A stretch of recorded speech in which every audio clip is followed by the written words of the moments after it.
Welcome to the Clear Table Talk. I am Asada Windchaser Holiday, where I'm discussing feelings, thoughts, and emotions as a topics.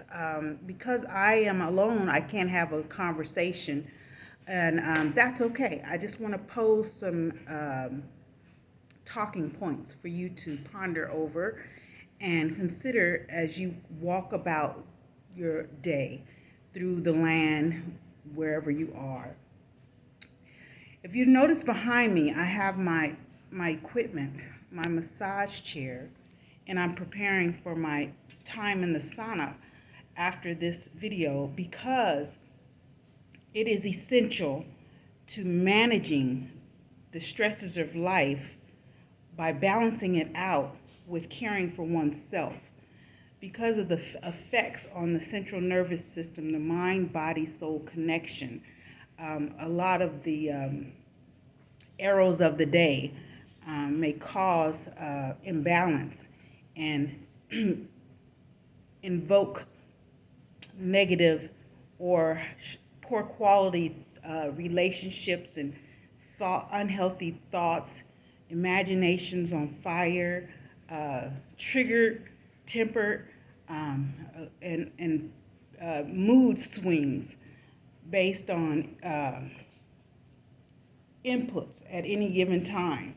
So I like to practice these therapies to balance it out and not be a conduit of evil or want to react in harmful ways, but instead be a creator and produce life affirming behaviors, attitudes, and ways of being. So, about feelings, thoughts, and emotions. What are your feelings, thoughts, and emotions about the impact of neglect and abandonment? I'm thinking in terms of community cost of family dysfunction. If your neighbor has a problem, then their problem oftentimes becomes your problem because of the proximity one of the other. The Bible teaches, honor thy mother and thy father, do unto others as you would do unto yourself, and love thy neighbor as you love thyself.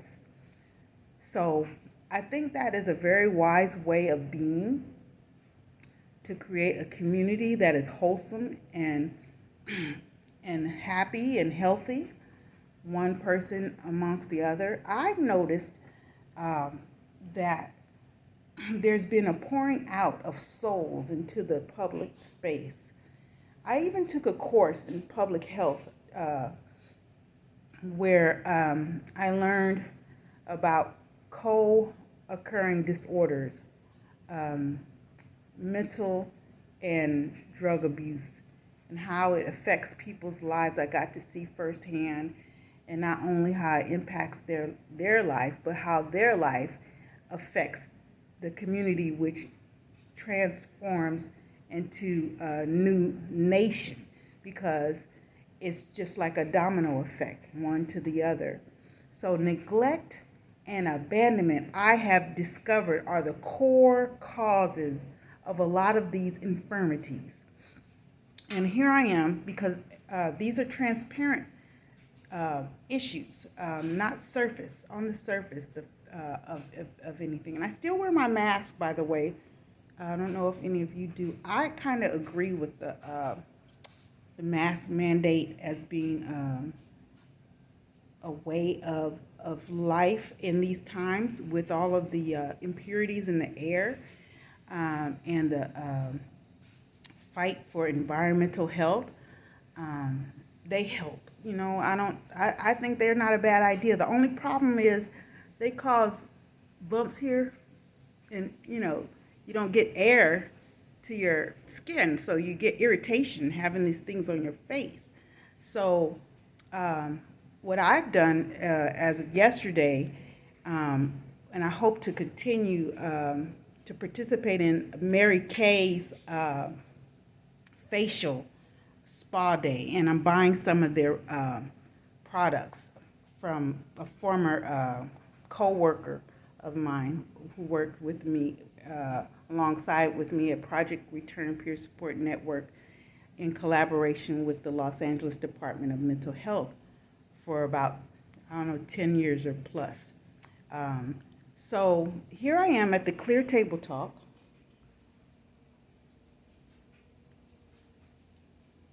There's the clear table. And we have to pay homage to our Native Americans, which I was impressed and astonished at the same time to see that Thanksgiving is now also Indigenous People Day. I think that's the honorable thing to do with all the treaties that have been um, broken and all of the building a nation on lies and brutality and the backs of people. It's not very sustainable because you create enemies and resentment and a whole lot of dysfunction. But I think they're creating those kind of chaotic environments by through abandonment and neglect and putting people in containment or warehousing. All of these things, the core issues are abandonment and neglect. Even the over prescribing of drugs um, in the academic settings of the public schools. I worked also in the public schools, so I got to see a little bit of that also firsthand. And I'm gonna tell you, I'm of the belief, if you have one-on-one, not 3-to-1 or 10-to-1 or 20-to-1, but perhaps if you have um, more support for the teacher or the adult or the parent or the guardian, then the outcome of the child will be much better. Like I noticed in hospitals, if you ever laid in a hospital bed, you have a barrage of nurses and doctors and staff coming in, poking and probing and asking questions. They're in and out all hours of the day and night, and you don't know who's who and what's what. So they work as a team, and I think that this is why they're good at what they do.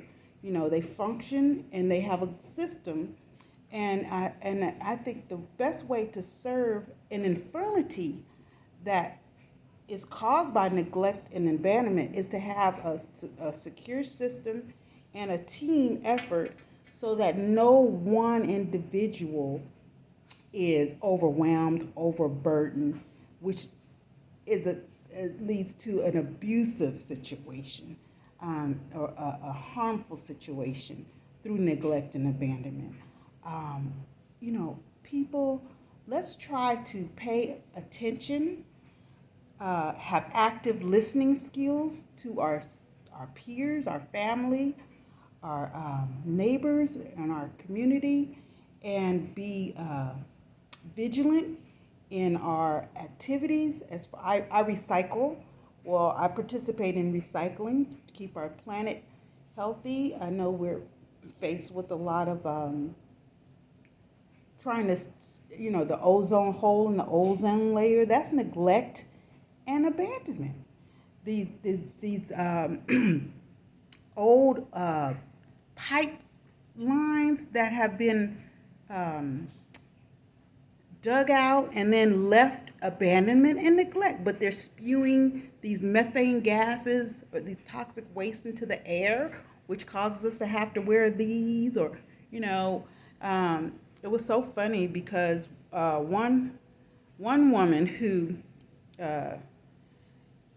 she came up to me. I don't want to give out personal details without permission, but she just was like, the air. When the air becomes a problem, that we're in trouble. And the big cities of us, at least, especially. So I think what happened is that the natives, they knew the land. They know the land. They've been here thousands of years. My ethnic group, in part, was forced here, not by want or desire. They're calling us foundational African Americans, and what I'm hearing the buzzword. And so these people were picked cottons for hundreds of years, were enslaved, had civil rights movements, and are under attack oftentimes. And there's a book called White Man's Justice, Black Man's Grief, that really gives you a good understanding into the dynamic of the systematic strategy of the place. I guess I don't really know. What do I know? I don't know much. I'm just a human being on earth, and trying to take care of myself, my clients, my family, and my community, and be well. So here we are this week at the Clear Table Talk, and you could give me feedback in the comments section, like and subscribe. And what are your thoughts on anything that I've just mentioned? And let's have a conversation about abandonment and neglect and the effects thereof, and what can we do to resolve these issues among us, those of us who the Arcturian Council calls light workers on earth. They see us, those of us who are trying to do a bit of good in a world of bad, but we're up against a formidable opponent's spirit. It's the spirit of the place. And you know what I noticed in traveling and going different places? I think it's interesting how a township, a village, wherever you are, has a spirit to the place and the people. Some places, people are very, very nice. I remember hearing Khloe Kardashian say on one of the episodes of the Kardashians, she's never seen a homeless person in Calabasas where they live. I thought that was interesting. I wonder what type of controls they have in their community to ensure that the public domain is healthy. And maybe it could be a model for other cities who have been plagued by human carnage.